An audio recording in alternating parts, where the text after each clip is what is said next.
Cool. Number 2, the silver medal. I go. Ash Rendar. I go. Oh wait, who's going? Joe, did you say one?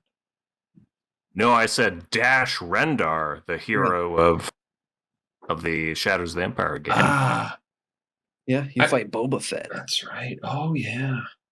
Oh, and then didn't N64 have the first Rogue Squadron game? Yep. Yes, I really did like that one. Yeah, that was pretty cool. Yeah, that was fun too. So my number 2 is from the same era. It's the PlayStation 1, and yeah, freaking loved it. It was my first my console. So I got 2 brothers, and typically the consoles on Christmas Day, they went to my older brother for some reason. It was like some weird rule. I mean, it was for all of us, but he was just bigger. Yeah, they didn't know what they were doing with that one. Yeah, that makes a lot of sense now, just in terms of how he turned out. The age difference too. He had a few years on me, and I was the middle boy. But anyways, this was 1998, 1999, and it was Christmas morning, and I did not expect to get a PlayStation and Final Fantasy VII for Christmas. Did not know that was going to happen. I don't know if my dad did well on some scratch offs or what happened, but yeah, first console that was like this. This says right here on the packaging, to John from Santa or mom and dad or whatever, and I shit the bed. I mean, it was like I thought there was a mistake. That's what kind of kid I was. I was such a shy I'm sorry type kid. I thought it was I think I opened the wrong gift. There's no way this is for me. And mom and dad, they didn't even know how big of a deal it was. They were just like, nope, that's yours. That's yours now. I'm like, what'll I do with it? I was freaking out. Yeah, like I said, introduction to Final Fantasy and just deep RPG games like that. I had Parappa the Rapper. I had the Die Hard trilogy. I had Oddworld, Abe's Odyssey. That for me, maybe with the exception of the first Xbox, was cemented the fact that it's oh yeah, I'm going to be playing games for the rest of my life. This is the best shit ever. And again, just like the conversation with N64, but 3D graphics were now showing up more. So that, I don't know, all of it seems so new, even though if right now we looked back at those super jaggy 3D worlds, it's so hard to look at. But if you're coming off of a Sega Genesis, it looked pretty good, yeah, PlayStation 1.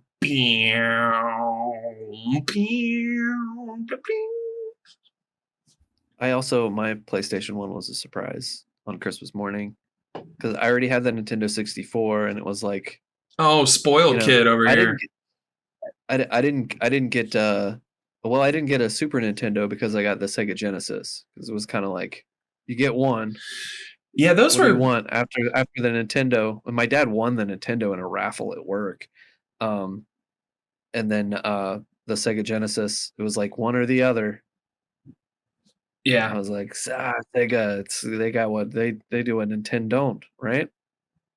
That's right. Remember all those juiced up extreme commercials with kids screaming, yeah, Sega. Yeah, and Mortal Kombat and all that. Sonic. Well, that came later, but Sonic did it. Sega was a good console. Maximum Carnage, we played a lot of that one, but yeah, I wasn't expecting when just one Christmas morning I already had the N64, and there it was. Old mom and dad said it was on sale, and they just figured, what the hell?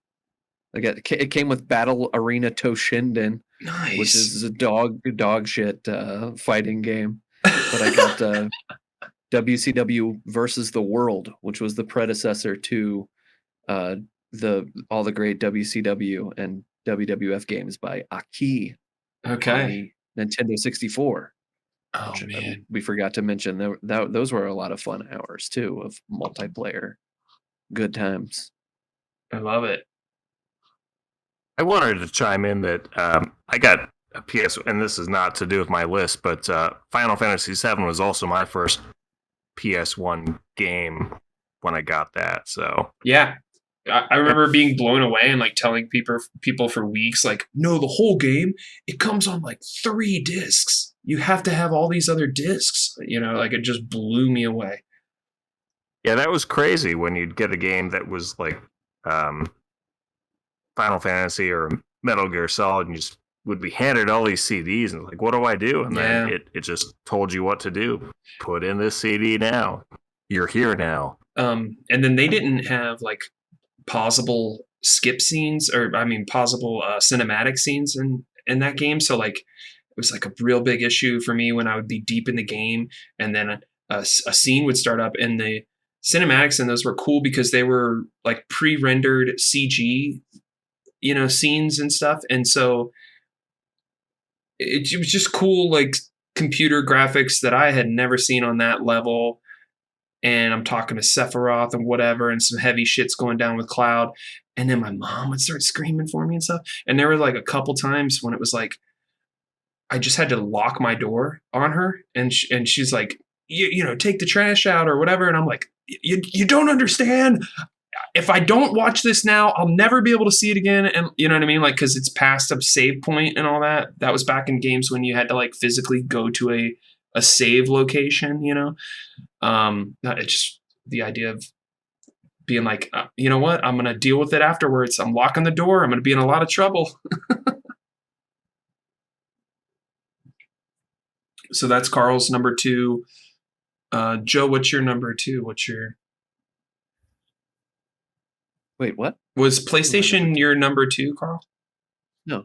Oh, I thought you were just telling us about when you got your PlayStation as well. Yeah. Okay. Well, somebody give me a number 2. I did mine. I'll go. I'm gonna say Xbox One as the number 2 for me. This thing's been out for like 8 years now as the console of record on the Microsoft side. It's pretty good mileage. I think it deserves some props for that. And I'm a little bit of like an old person or an Apple person when it comes to like technology and stuff. And so just the integration with like apps and whatnot. I think when Xbox One was first kind of debuted, there was a criticism that it was trying to be too much of like a media center or something like that. Big time. But it is, convenient, or I perceive it as convenient or whatever, delivery system for Netflix and whatnot, even though there's nothing in there that I couldn't do just as well on a computer. Or just your TV, a lot of TVs have those apps that you can just install, Yep. But I don't know, for an old person, it's nice just to have those things in the same one machine system. Yeah. Switch over from Rocket League directly into Netflix or whatever. It's kind of nice. Kev, are you still playing the old, like the original Xbox? Xbox One.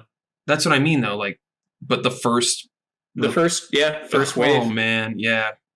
Okay, you're due for an upgrade on that thing. I mean, it feels weird though. Like, why am I upgrading to another console instead of?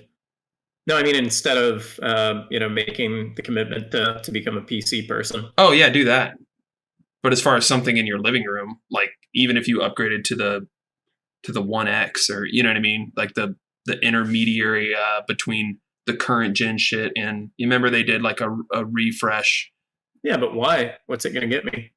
4K, higher frame rates. It depends on your TV too, I guess. HDR, that was a big one for me.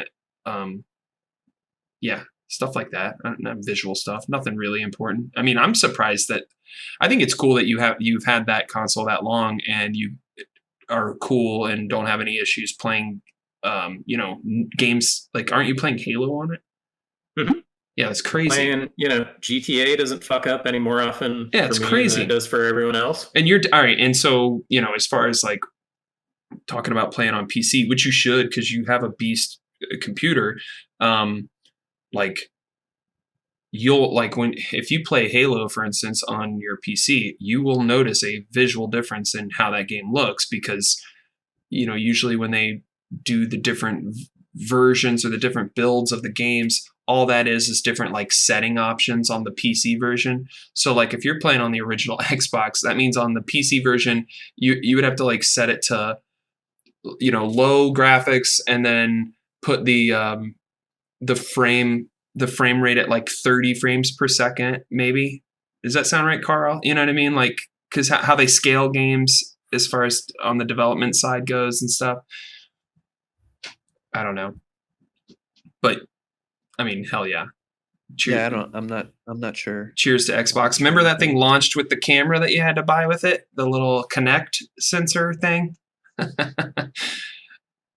It's like an extra $100 compared to the PlayStation 4 when they both came out. Oh, it was a mess, the launch of that console, but Did they?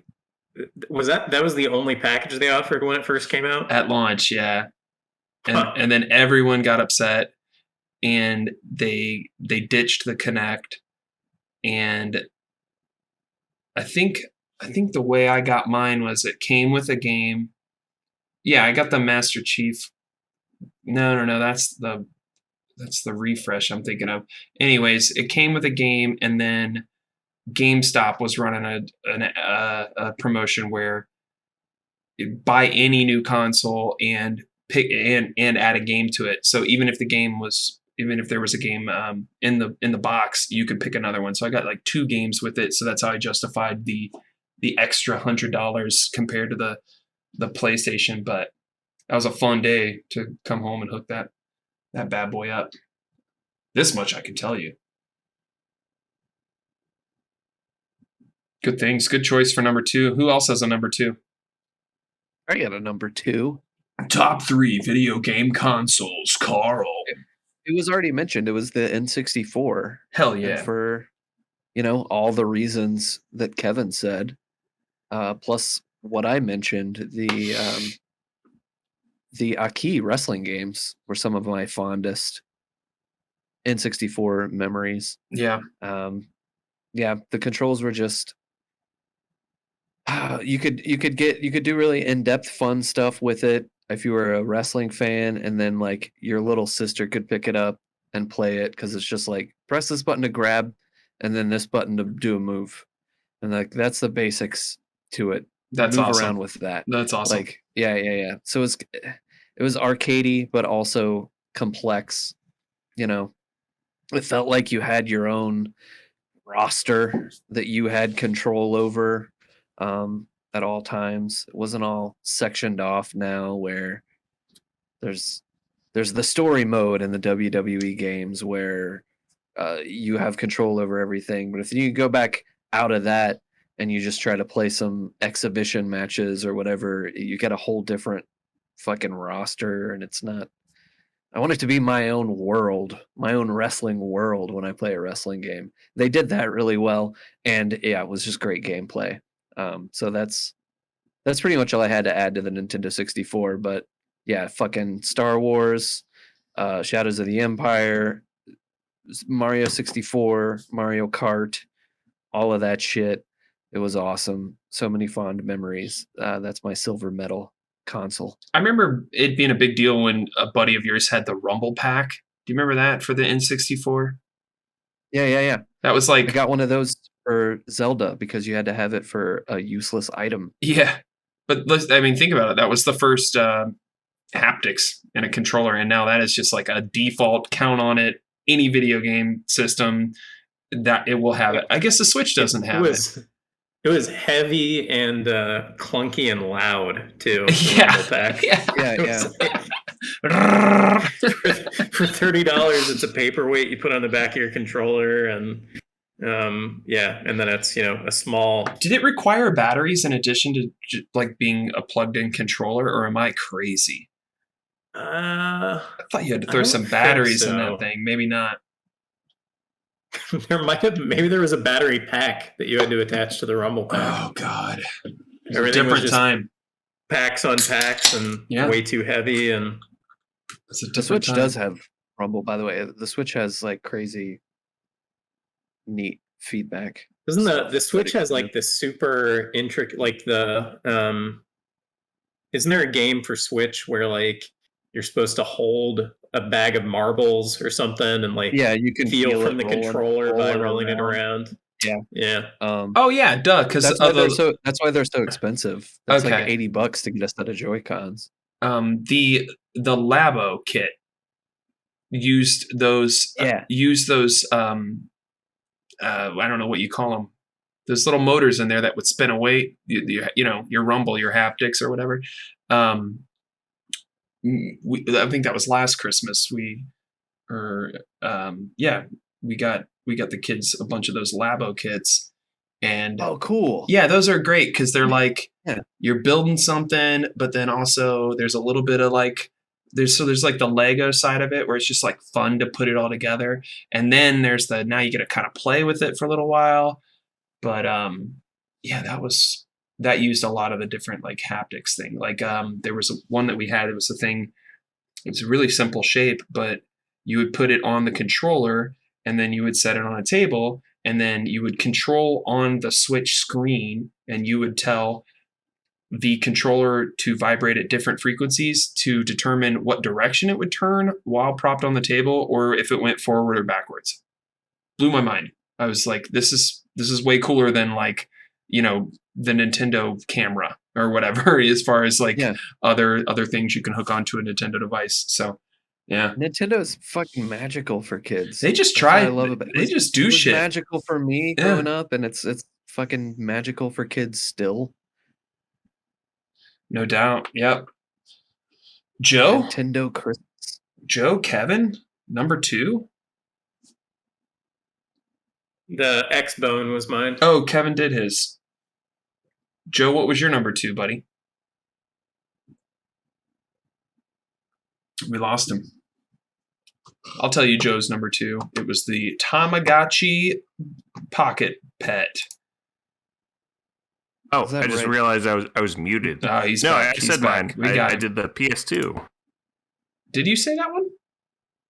Did I? I don't think you did. You did now, though, and that's a solid choice. Okay, well, yeah, that's the number 2. It's a very deep catalog. It Hell was very